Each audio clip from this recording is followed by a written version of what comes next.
آئیے ایک واقعے کی طرف اور لے کے چلتا ہوں. یہ کون سی محبت تھی؟ حضرت محمد رسول اللہ صلی اللہ علیہ وسلم ہجرت کر کے جب مکہ چھوڑ کے مدینہ پہنچے تو آپ کو معلوم ہونا چاہیے کہ جب مدینے میں گئے تو مدینہ کے چھوٹے چھوٹے بچے اپنے گھروں کی چھتوں پہ چڑھ گئے اور مدینے کی عورتیں اپنے چھتوں پہ چڑھ گئیں اور منظر دیکھنے لگیں. دیکھیں یہ محمد رسول اللہ کی اونٹنی کہاں رکے گی؟ آپ جس پر بیٹھے ہیں کس کے گھر رکے گی؟ چھوٹی چھوٹی بچیاں ڈھول بجانے لگی، دف بجانے لگی. دف ڈھول بجانا شادی کے موقع پر ناجائز نہیں ہے، بشرط یہ کہ اس میں اشعار اچھے پڑے جائیں. چھوٹی چھوٹی بچیاں دف بجا رہی تھیں، ڈھول بجا رہی تھیں. اللہ کے نبی صلی اللہ علیہ وسلم اونٹنی پر سوار تھے اور آپ نے کہا تھا لوگوں یہ میری اونٹنی جس کے مکان کے پاس جا کر رک جائے گی میں اسی گھر کا مہمان بن جاؤں گا اور وہ گھر والے میرے میزبان بن جائیں گے. یہ اونٹنی کسی کے حکم سے نہیں رکے گی، اللہ کے حکم سے رکے گی. یہ مامور ہے، اللہ نے اس اونٹنی کو حکم دیا ہے، اللہ جس کے گھر پہ روکنا چاہے گا اسی کے گھر پہ رکے گی. اللہ کے نبی کی اونٹنی چلی آ رہی ہے اور مدینے کی چھوٹی چھوٹی بچیاں دف بجا رہی ہیں، ڈھول بجا رہی ہیں اور اس ڈھول میں یہ گیت گا رہی ہیں. طلع البدر علینا من ثنیات الوداع وجب الشکر علینا ما دعا للہ داعی. آج تو 14ویں رات کا چاند فاران کی چوٹیوں سے نمودار ہوا ہے. آج تو 14ویں رات کا چاند فاران کی چوٹیوں سے چمکا ہے، مکے سے مدینے آیا ہے. ہم تو اللہ کا جتنا شکر ادا کریں وہ کم ہے. یہ مدینے کی چھوٹی چھوٹی بچیاں گیت گا رہی تھی اور اونٹنی بڑے بڑے امیروں کو بڑے بڑے امیروں کے گھر کو چھوڑتی ہوئی بہت ہی زیادہ غریب، انتہائی غریب گھر پر جا کر رک جاتی ہے. مدینے میں، پورے مدینے میں، ہاں صحیح سن رہے ہو، اگر رات کے 3:30 بجے آپ کے کان کے پردے کھلے ہوئے ہیں تو بالکل صحیح سن رہے ہو، بالکل صحیح. رات کے 3:30 بجے ہاں مدینے کے سب سے زیادہ غریب گھر میں محمد رسول اللہ کی اونٹنی رک جاتی ہے. اس گھر کے مالک کا نام ہے ابو ایوب انصاری اور ان کی بیوی کا نام ہے ام ایوب. ابو ایوب انصاری اور ام ایوب انصاری کے گھر کے سامنے رک جاتی ہے. ان سے زیادہ پورے مدینے میں غریب کسی کا گھر ہی نہیں تھا، اس مکان پر رک جاتی ہے. ابو ایوب خوش ہو جاتے ہیں، اللہ کے رسول کو اندر لے جاتے ہیں. کھلانے کو کچھ نہیں ہے، سلانے کو کچھ نہیں ہے، چھوٹا موٹا مکان ہے، 2 منزل بنا ہوا ہے، دونوں کچی بلڈنگیں، کچے پورشن ہیں، کہاں رکھیں گے؟ لیکن خوشی ہے آج کائنات کی سب سے بڑی ہستی ہمارے دروازے پہ آئی ہے. اللہ کے بعد جس کا مقام و مرتبہ سب سے بلند ہے وہ آج میری چوکھٹ پہ آئی ہے ہستی. کہا بیوی ام ایوب ذرا محمد رسول اللہ ہمارے مہمان بن گئے. ادھر سے آواز آتی ہے ابو ایوب تھوڑی دیر کے لیے باہر کھڑا رکھیے، میں 2 رکعت شکرانے کی نماز پڑھتی ہوں، اللہ کا شکر ادا کرتی ہوں. آج اللہ نے محمد رسول اللہ کو ہمارا مہمان بنا دیا. جلدی سے نماز پڑھتی ہے. ہم خوشی میں کیا کرتے ہیں؟ بیٹا پاس ہو گیا، مسجدوں کے آس پاس مٹھائیاں لے کے آ جاتے ہیں، بانٹنے لگتے ہیں. ان کو مٹھائیاں کھلائیں، ان کو مٹھائیاں کھلائیں اور کچھ کمینے تو مانگنے لگتے ہیں تمہارا بیٹا فرسٹ آیا تو مٹھائی تک نہیں کھلا رہے ہو. خوشی کے موقع ہے، ابو ایوب اور ام ایوب کے پاس مٹھائی بانٹنے کے لیے کچھ نہیں ہے. اس نے شکر ادا کیا تو کیسے کیا؟ اللہ کی رضا کے لیے 2 رکعت نماز پڑھتی ہے، شکرانہ ادا کرتی ہے. یہ ہوتا ہے خوشی کے موقع پر شکرانے کی نماز ادا کرنا. آپ اگر کہیں پاس ہو گئے، کسی کمپٹیشن میں اچھا نمبر لے آئے، آپ IAS IPS میں آپ نے نمبر حاصل کر لیے، مت کھلائیے مٹھائی، مت بانٹیے مٹھائی. شریعت میں نہ مسجد میں مٹھائی بانٹنے کا حکم ہے، نہ یہ لازم ہے، اگر کرنا ہی ہے تو اس پر اللہ کا شکر ادا کیجیے اور 2 رکعت نماز پڑھ کے کہیے اللہ۔ میرے بھائیوں، سب سے بڑی خوشی تو تب ہوتی ہے جب انسان 30 روزے رکھ لیتا ہے رمضان کے، اور مکمل روزے جو اللہ کی دی ہوئی توفیق سے رکھتا ہے، تو پھر وہ شکرانے کی نماز پڑھتا ہے، مٹھائی نہیں بانٹتا ہے، لڈو تقسیم نہیں کرتا ہے، گھر گھر نہیں جاتا ہے کہ لیجئے، کیا کرتا ہے؟ پھر وہ اللہ کا شکر ادا کرنے کے لیے عید کے دن عیدگاہ میں جا کر 2 رکعت نماز شکرانے کی پڑھتا، اللہ کا شکر ادا کرتا ہے۔ شکرانے کی نماز پڑھیے، آپ مٹھائیاں مت کھلائیے، اپنے گھر میں مہمانوں کو بلا کر کھانا مت کھلائیے، یہ کھانا یہ تو حج کا بھی جائز نہیں ہے۔ حاجی لوگ حج کر کے آتے ہیں اور میٹ اپنے گھر میں آئے اور پورے محلے کو بلا رہے، صاحب آئیے، کیوں؟ حج کر کے آئے ہیں۔ ابے حاجی کیوں اپنی عبادت بیکار کر رہا ہے؟ کیوں اپنے حج کو بیکار کر رہا ہے؟ کیوں دکھا رہا ہے کہ میں حج کر کے آیا ہوں؟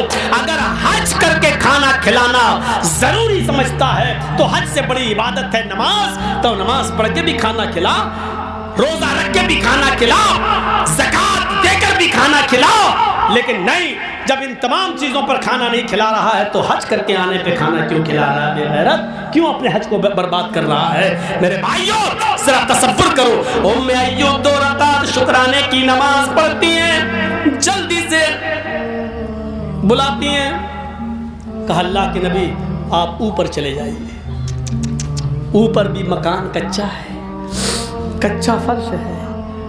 اللہ کے نبی نے فرمایا نہیں، آئے ابو ایوب، میں اوپر نہیں رہ سکتا، میں نیچے رہوں گا۔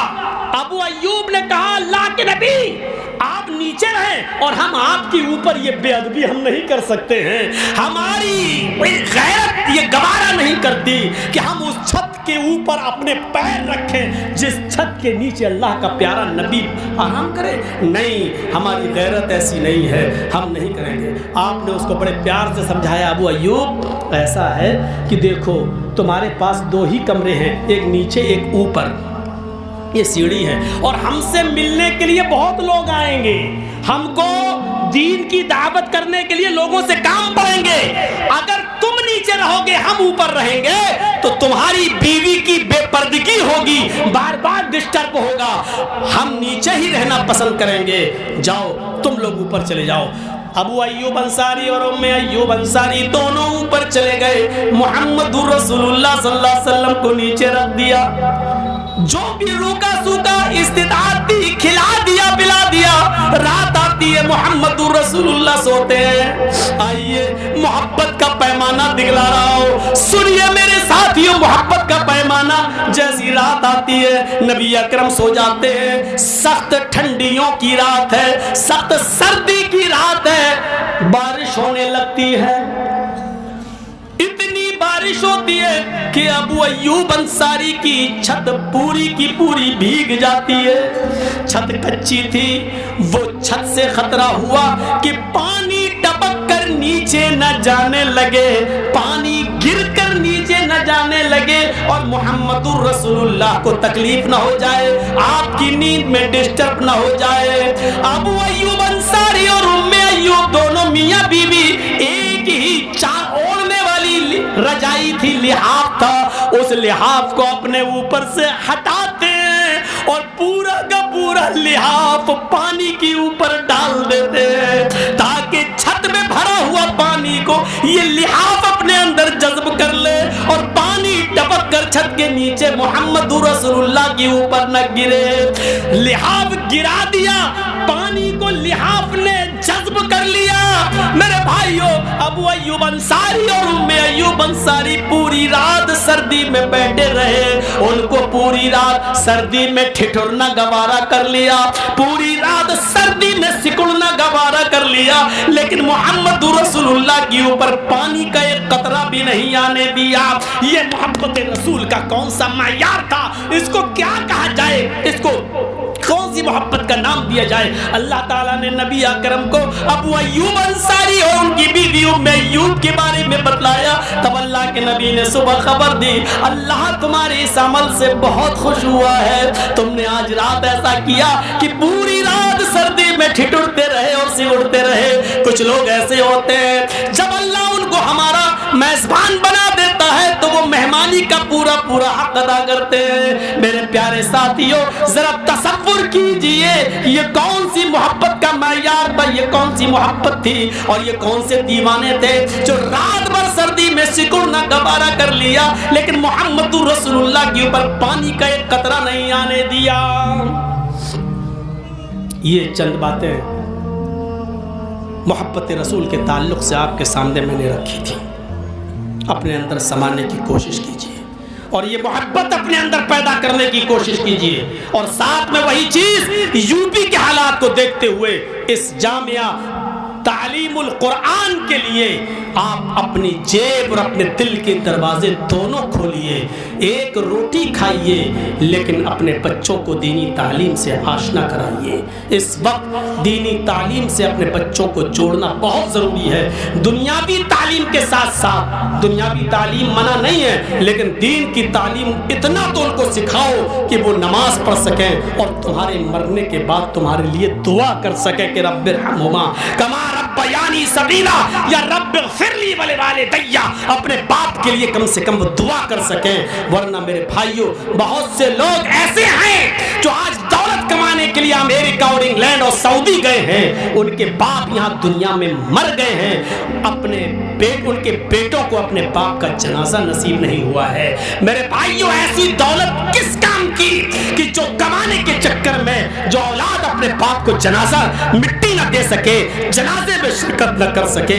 آج کی موجودہ دولت ماں باپ کا نافرمان بنا رہی ہے، اس لیے دولت جائز طریقے سے کماؤ اور جائز طریقے سے حاصل کریے۔ چلتے چلتے یہ بات بھی کہہ دیں کہ یاد رکھیے گا، دو چیزیں یاد رکھنا ہے، ایک ہوتا ہے قانون فطرت اور ایک ہوتا ہے قانون شریعت۔ شریعت میں معافی ہے لیکن فطرت میں معافی نہیں ہوتی ہے۔ یاد کریے، قانون فطرت اور قانون شریعت۔ شریعت میں معافی ہے، ہم نے اپنے باپ کو مارا، اللہ مجھے معاف کر دے، بہت بڑی غلطی ہو گئی، شریعت کہتی ہے اللہ معاف کر سکتا ہے اگر باپ نے معاف کر دیا۔ شریعت میں معافی ہے لیکن فطرت میں معافی نہیں ہے۔ ہم نے اپنے باپ کو مارا ہے تو جرجیس اب تم تیار رہو، کل تمہاری اولاد تمہیں بھی مارے گی، یہ فطرت ہے، یہ ہو کر رہے گا۔ اگر آج آپ نے اپنی ماں کو گھر سے نکالا ہے اپنی بیوی کے کہنے پر، تو تیار رہیے، کل بڑا بیٹا آپ کو بھی نکالے گا۔ یہ ہے قانون فطرت۔ اگر آپ نے کسی کی ماں بہن بیٹی کو چھیڑا ہے، توبہ کرو کہ اللہ معاف کر دے گا، لیکن قانون فطرت یہ ہے کہ آپ کی بھی ماں بہن بیٹی کو چھیڑا جائے گا۔ یہ ہے قانون فطرت جو معاف نہیں۔ شراب پیئیں گے، توبہ کریے، اللہ معاف کر سکتا ہے، یہ ہے قانون شریعت، لیکن فطرت معاف نہیں کرے گی۔ شراب پئیں گے تو کڈنی خراب ہوگی، لیور پہ اس کا اثر پڑے گا۔ بیڑی سگریٹ پئیں گے تو آپ کے پھیپھڑے ڈیمیج ہوں گے، کیونکہ شریعت میں معافی ہے، فطرت میں معافی نہیں ہے۔ تم کسی کے ساتھ برا کرو گے تو ہمارے ساتھ بھی برا ہوگا، یہ ہے فطرت۔ شریعت تو معاف کر سکتی ہے لیکن فطرت معاف نہیں کرتی ہے۔ آپ جس کے ساتھ برا کریں گے تو آپ بھی تیار رہیے کہ آپ کے ساتھ بھی برا ہوگا۔ اور مال حرام کھا کر آپ چند دن آرام سے تو رہ سکتے ہیں، لیکن اللہ اس کو کہیں نہ کہیں نکلوا لیتا ہے۔ اگر آپ کے پاس کسی کا حق مار کر پیسہ آیا ہے تو تیار رہیے، آپ کو یہ پیسہ آپ کے بیٹے کے کینسر کی بیماری میں خرچ کرنا ہوگا، آپ کو یہ پیسہ اپنی بیوی کی کڈنی کے آپریشن میں خرچ کرنا ہوگا، کیونکہ آپ نے ناجائز طریقے سے کسی کا مال غصب کیا ہے تو آپ کو یہ پیسہ بھی جائے گا کہ تم جیسا جس کے ساتھ کرو گے ویسا تمہارے ساتھ بھی ہوگا، اور اسی سے دنیا کا نظام چل رہا ہے۔ اللہ تعالی ہمارے اور آپ کے دل میں سچی محبت پیدا کرنے کی توفیق عطا فرمائے، ہم سب کو قانون فطرت سے ڈرنے کی توفیق عطا فرمائے، ہم سب کو ایک دوسرے پر ظلم کرنے سے نجات عطا فرمائے، اور ہم سب کو ایک دوسرے کی سہانوبھوتی کی توفیق عطا فرمائے۔ میرے رہتے ہوئے بھی اسٹیج پر 5-10 منٹ ایک چادر ہم چاہتے کہ گھوم جائے اسی محفل میں مدرسے کے لیے 2-4 لڑکے اٹھے آپ نے سب کے کہنے پر دیا. لیکن آج میں تھوڑا سا یہ دیکھنا چاہتا ہوں آپ کے اندر کہ جرجیت صاحب جب جیل میں تھے تو آپ نے بڑی دعائیں کی ہیں اور آپ کی دعاؤں میں بڑی تاثیر تھی. آج اس ادارے کے لیے جرجیت صاحب نے اپنی شیروانی کا دامن پھیلا لیا ہے. اب دیکھتے ہم سے آپ کو کتنی محبت ہے, ہماری بات آپ کتنی مانتے ہیں اور آپ ہمارے کہنے پر اپنی جیب سے کتنا رقم دیتے ہیں. ایک بار آپ ثابت کر دیجئے کہ جرجیت صاحب 25 سالوں کا عرصہ گزر چکا ہے لیکن ہمارے دل میں آپ کی وہی محبت ہے جو 25 سال پہلے تھی. ہم آپ کی آج بھی بات ماننے کے لیے تیار ہیں. آج آپ چادروں میں اپنی محبت اور خلوص بھر دیجئے اس ادارے کے لیے. یو پی کے اداروں پر نظر ڈالتے ہوئے اللہ تعالیٰ اس ادارے کو عالمیت اور عالمیت کے بعد فضیلت تک پہنچائے. اللہ اس ادارے کو دن دنیا اور رات چوگنی ترقی عطا فرمائے. اور آپ کو تو فخر ہونا چاہیے کہ ماسٹر عبداللہ جیسا ایک امانت دار اور ایماندار سیکریٹری اللہ نے آپ کو دیا ہے جو ایک ایک پیسے کا حساب بالکل امانت کے ساتھ رکھتا ہے اور آپ کے سامنے پیش کرتا ہے. اور اس شخصیت کے ہوتے ہوئے کوئی شخص اس ادارے کا 1 روپیہ بھی دائیں بائیں نہیں کر سکتا ہے. میرے بھائیوں, ایسی شخصیت پہ آپ کو فخر ہونا چاہیے. میرا آواز پر دیکھیں کتنے لوگ لبیک کہتے ہیں اور اس چادر میں کتنا دامن, اس دامن میں کتنا بھرتے ہیں اور میری عزت کتنی رکھتے ہیں. آج یہ دیکھنے کا وقت ہے, ہم بھی دیکھیں گے کہ آپ کو ہم سے کتنی محبت ہے. اللہ تعالیٰ رسول کی محبت ہمارے دل میں پیدا فرما دے. اے اللہ, جو معیار ہے رسول کی محبت کا وہ ہمیں پورا کرنے کی توفیق عطا فرما. جو بیمار ہیں ان کو شفائے کاملہ اور عاجلہ عطا فرما. بار الہ, جو تیری رحمت کو جا چکے ہیں ان کی قبروں کو نور سے بھر دے. اور جب تک تو ہمیں زندہ رکھ, اسلام پہ زندہ رکھنا, اور جب ہمارا خاتمہ ہو تو ایمان پر ہمارا خاتمہ فرمانا. وما علینا الا البلاغ المبین وآخر دعوانا ان الحمد للہ رب العالمین.